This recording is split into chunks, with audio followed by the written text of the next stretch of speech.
Ang sarap pala pag sobrang peaceful ng buhay mo. Pero magsisimula yan pag natuto ka mawalan ng pake sa mga bagay, sitwasyon, mga tao sa paligid mo na hindi naman nakakatulong sa peace of mind mo. Yung dati apektado ka sa mga masasama o masasakit na salita na sinasabi sa'yo, yung mga negatibong opinion tungkol sa buhay mo, sa itsura mo, sa ugali mo, yun talagang dinidibdib mo. Yung talagang malaking impact sa'yo. Pero na-realize ko, bakit ako magpapa-apekto o bakit ko sisirain yung peace of mind ko sa mga taong wala naman ambag sa buhay ko?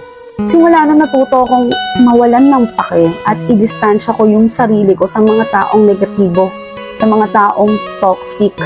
Kaya simula nun, sabi ko, bakit ko sasayangin yung energy ko, yung oras ko sa mga taong toxic na hindi naman nakakatulong sa pang-araw-araw ko.